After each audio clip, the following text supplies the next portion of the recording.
স্বার্থ ত্যাগ, এই সার্টিফিকেট পাওয়ার মানুষের সময় কিন্তু কম। বিজয়ের সময় এসে গেছে। বিজয়ের প্রাককালেই আত্মত্যাগের এই মহান নিদর্শন আপনাদেরকে রাখতে হবে।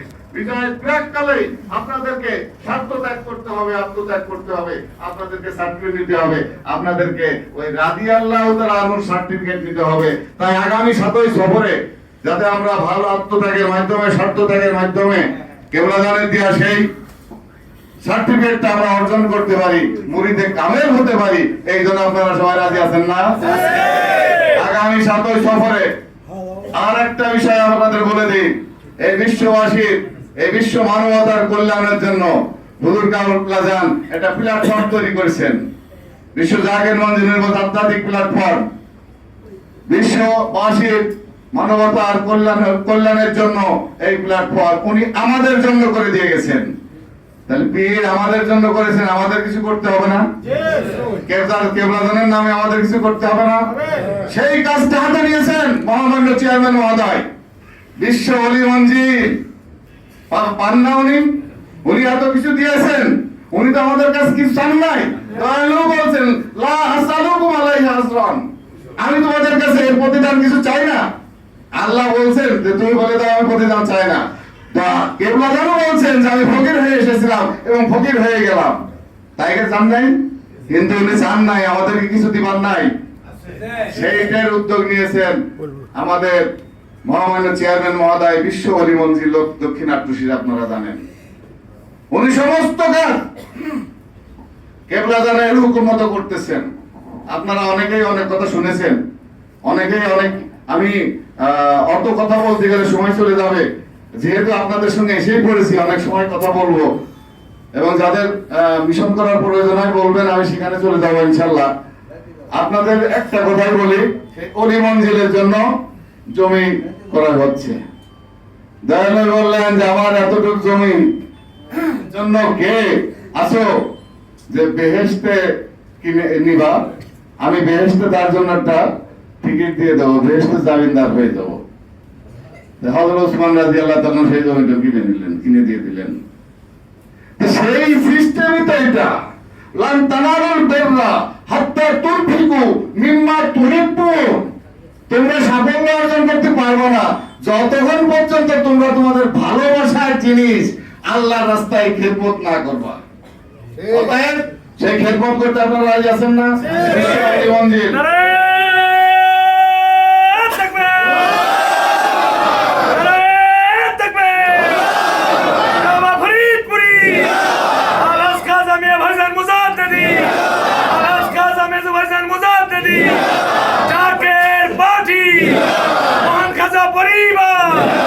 আজকের 7ই সফরের মিশন, আজকের 7ই সফরের পবিত্র মিশন,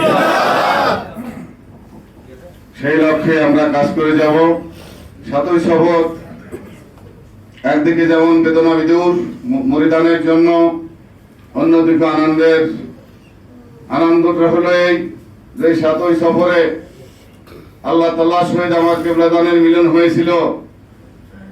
বিশ্ব আত্মার সহিত যে মিলন হয়েছে, সেই মিলনের সময় আল্লাহর রহমত অবারিত ধারায় বর্ষণ হতে থাকে। সেই অবারিত রহমত পাওয়ার জন্য, সেই রহমতের ভিতরে ঢুকে যাওয়ার জন্য আমাদের জানমাল দিয়ে খেদমত করার প্রয়োজন আছে। হযরত আবু হুরায়রা রাদিয়াল্লাহু তাআলা উনি খাইতে পারতেন না, তারপরে এত সম্পদ হয়েছে ছেলের বিবাহেতে 5000 উট 5000 দুম্বা জবাই করে বিবাহেতে খাওয়াই দিছে। সেই রাজমুকুট আপনাদের জন্য অপেক্ষা করতেছে। অতএব আপনারা যারা মৎস্যজীবীতে আছেন, জাকের পার্টিতে আছেন, সবাইকে আহ্বান জানাবো, ভাইজান যে সার্টিফিকেট নিয়ে ঘুরতেছে মোমেনে কামেল, মুরিদে কামেল, সেই সার্টিফিকেট অর্জনের জন্য আপনারা ওই দুটো জিনিস, আত্মত্যাগী এবং স্বার্থত্যাগী হবেন। আত্মত্যাগী এবং স্বার্থত্যাগী যদি হতে পারেন তাহলে ইহকালীন এবং পরকালীন মুক্তি। সেই আত্মত্যাগী স্বার্থত্যাগী হওয়ার জন্য আমাদের কিন্তু সিস্টেম বাতায় দিয়েছেন। আমি মৎস্যজীবী ভ্রমণের জন্য শুধু বলবো যে এমন একটা পাহারার ব্যবস্থা আপনাদের করছেন যেটা ঠিক দয়াল নবীর শিক্ষা, দয়াল নবী এইভাবে যেভাবে পাহারা দিয়েছেন, দয়াল নবীর ক্যাম্প যেভাবে পাহারা দেওয়া হতো, দয়াল নবীর তাবু যেভাবে পাহারা দেওয়া হতো, মসজিদে নববী যেভাবে পাহারা দেওয়া হতো, ঠিক সেই সিস্টেমে, বলতে গেলে অনেক কথা, ঠিক সেই সিস্টেমে আমাদের মহামান্য চেয়ারম্যান মহোদয় আপনাদের এই মৎস্যজীবীর মাধ্যমে পাহারা দিয়ে আসছেন এবং আপনারাও দিচ্ছেন। যখনই আপনারা এর থেকে একটু বিচ্যুত হয়ে যাচ্ছেন তখনই আমাদের সম্পাদক সাহেব আপনাদের পর একটু রাগান্বিত হয়ে যাচ্ছে। উনি তো ওনার জন্য রাগান্বিত হচ্ছেন না, উনার উপর যে গুরু দায়িত্ব দেওয়া হয়েছে, যে তোমাকে উপর দায়িত্ব দেওয়া হয়েছিল এদেরকে মোমেনে কামেল বানাবা, এদেরকে আত্মত্যাগী বানাবা, এদেরকে স্বার্থত্যাগী বানাবা, তুমি তো পারো নাই। যার কারণে এই জবাবদিহিতা করতে হবে তার, যার কারণে আপনাদের উপর একটু রাগারাগি উনি করেন। আপনারা আজ থেকে প্রতিজ্ঞাবদ্ধ হন, কেবলাদান হুজুরের বিধান মতে মহামান্য চেয়ারম্যান মহোদয় যখন যে নির্দেশ দিবেন সেই নির্দেশ অক্ষরে অক্ষরে পালন করার জন্য আপনারা রাজি আছেন কিনা? রাজি থাকেন, আপনাদের দিকে বিজয় আসন্ন। কারণ এই বিজয় তো তাদেরই জন্য যারা বয়াত হয়েছে, যারা পীর মুরিদি করে, এদের জন্য বিজয়। অতএব অন্য কেউ বিজয় ছিনিয়ে নিতে পারবে না, এটা পারবে না, কারণ এটার কবুলিয়াত নাই। আল্লাহ বলছেন তখনই বিজয় হবে যখন তোমার কাছে বয়াত হয়েছে। 52 বছর আর 6 বছর, কত বছর?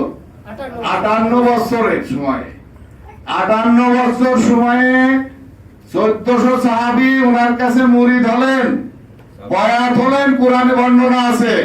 সেই বয়াত হওয়ার পরে বললো যে আমি তোমাদের ফাতহান কারিবা, আসন্ন বিজয় দান করব এবং আল্লাহ রাজি হয়ে যাবে। লাকাদ রাদিয়াল্লাহু আনিল মুমিনিনা ইয ইউবাইউনাকা তাহতা আশ-শাজারাতা ফাআলিমা ফি কুলুবিহিম মা ফি কুলুবিহিম ফাআনজালাস সাকিনাতা আলাইহিম ফাআসাবাহুম ফাতহান কারিবা। এই মুরিদ হওয়ার পরে আমি তাদের দিলে প্রশান্তি দিলাম, দিলে শান্তি নিয়ে এনে দিলাম এবং তাদেরকে আমি দিলাম আসন্ন বিজয়, যেটাকে ফাতহান কারিবা বলে উল্লেখ করা হয়েছে কোরআন শরীফে। এই ফাতহান কারিবা অর্জন তারাই হবে যারা পীর মুরিদি করছে, যারা তোমার কাছে মুরিদ হয়েছে, যারা মুরিদ হয়েছে তাদের দিবাই আসন্ন বিজয়, তার 2 বছর পরে বিজয় হলো। তা আপনারা মুরিদ হয়েছেন না? অন্য যারা আছে পীর মুরিদি আছে কে কারোর এই শিক্ষা আছে? ওরা তো আসন্ন বিজয় পাবে না, যতই লাফালাফি করুক। যাই হোক, আমি রাজনৈতিক কথা অন্য সময় বলবো, এখন আমি বেশি কথা বলবো না, রাত 8টা বেজে গেছে। আপনাদের ধন্যবাদ জানাচ্ছি। আপনারা এই মৎস্যজীবী ফ্রন্টের যে কর্মসূচি ভাইজান দিয়েছেন আমাদের সম্পাদক সাহেবের মাধ্যমে, আপনারা পালন করেন। আপনাদের বিজয়, আপনাদের মঙ্গল, আপনাদের সাফল্য অবশ্যই আছে। অনেক ষড়যন্ত্র হয়েছে, যেগুলো ষড়যন্ত্র দয়াল নবীর বিরুদ্ধে হয়েছিল, সমস্ত ষড়যন্ত্রই মহামান্য চেয়ারম্যান সাহেবের বিরুদ্ধে হয়েছে। কথা বলতে গেলে অনেক কথা বলবে, আর একটু 2 মিনিট আমি সময় নিচ্ছি, আপনারা 2 মিনিট সময় আমাকে দেন একটু। আমি আমি আমি এই 2 মিনিটে একটা কথা বলবো। এই যে এখন শব্দ উঠছে রাজনৈতিক কথা, যে আমাদের সঙ্গে অমুকের সম্পর্ক আছে। আমি ওই সাইদাবাদে যাত্রাবাড়িতে বড় মিটিং এ আমি বলেছিলাম, স্বেচ্ছাসেবকের মিটিং এ, যে আসেন আপনারা এটা প্রমাণ করে দেন আমাদের। আল্লাহ বলছেন যে লা তালবিসুল হাক্কা বিল বাতিল ওয়া তাকতুমুল হাক্কা ওয়া আনতুম তা'লামুন। তোমরা সত্যের সঙ্গে মিথ্যার সংমিশ্রণ ঘটায়ো না। আমরা জাগের বাড়ি সত্যবাদী, যে জাগের বাড়ির ঘোষণা আল্লাহ পাক প্রথম দিয়েছে, সেই আল্লাহ আজলে ফাসকুরুনি আযকুরকুম। তোমরা জাগের বাড়ি করো, আমিও করব। জাগের মানে কি? জেকের করা, তাই না? জেকের শব্দ থেকে জাগের বাড়ি না? যারা জেকের করে তারাই তো জাকের। তা আল্লাহ বলছে ফাসকুরুনি, তোমরা আমার জেকের করো। তাহলে তোমরা জেকের করলে সেটা সবাই মিলে জেকের করলে এটা দল হলো না? তাহলে কি করবো? আযকুরকুম, আমিও তোমাদের জেকের করব, আমিও তোমাদের দল করব, তোমাদের সঙ্গে হয়ে যাবো। আল্লাহ ঘোষণা দিয়েছেন জাকের পার্টি। অতএব এরপরে দয়াল নবী ঘোষণা দিয়েছেন, অনেক ইতিহাস এই পার্টিতে আসে, আপনারা বড় সৌভাগ্যবান। দয়াল নবী বলছেন এমন একটা দল হবে, যে দল পূর্ব দিক থেকে আমার জন্য চোখের পানি ফেলাবে, যে দল শেষ রাত্রে আল্লাহ ইয়া রহমান ইয়া রহিম বলে ডাকবে, আমাকে ইয়া রহমাতুল আলামিন বলে ডাকবে। এই ডাক জাকের বাটি ছাড়া আর আছে? আমাদের এই কেবলাদানের তরিকা ছাড়া আর আছে কোথাও? আপনারা দেখেন হাদিস শরীফে আল্লাহ বলছেন, দয়ালু বলতেছেন যে তোমাদের একটা দলের সন্ধান আমি দিয়ে যাচ্ছি সুদূর পূর্ব দিক থেকে। একটা দল উদয় হবে, যে দল কালো পতাকা, লা ইলাহা ইল্লাল্লাহ খচিত কালো পতাকা, আল্লাহু আকবার খচিত কালো পতাকা নিয়ে পশ্চিম দিকে অগ্রসর হবে। তোমরা যদি সেই দলের সন্ধান পাও, তাহলে হামাগুড়ি দিয়ে হলেও, পাথরের উপর দিয়ে হামাগুড়ি দিয়ে হলেও, বরফের উপর দিয়ে হামাগুড়ি দিয়ে হলেও তোমরা ওই দলে যোগদান করবে, কারণ ওই দলে ইমাম থাকবে, আখেরি ইমাম থাকবে। আচ্ছা, আমি আপনাদের বলি, পৃথিবীতে এমন কোন পতাকা আছে কালো পতাকা যেখানে লা ইলাহা ইল্লাল্লাহ লেখা? সৌদি আরবে লা ইলাহা ইল্লাল্লাহ লেখা আছে কিন্তু কালো না, আবার তার নিচে একটা তরবারি আছে। এই যে কালো পতাকা লা ইলাহা ইল্লাল্লাহ লেখা এবং আল্লাহু আকবার লেখা, এই জাকের বাড়ি ছাড়া আর পৃথিবী আমি বহু জায়গায় সার্চ দিয়েছি, কোথাও পাই নাই। কথাটা বললেন যে কালো পতাকা নিয়ে অগ্রসর হবে, তাহলে এটা কারা? অন্য কারোর তো নাই।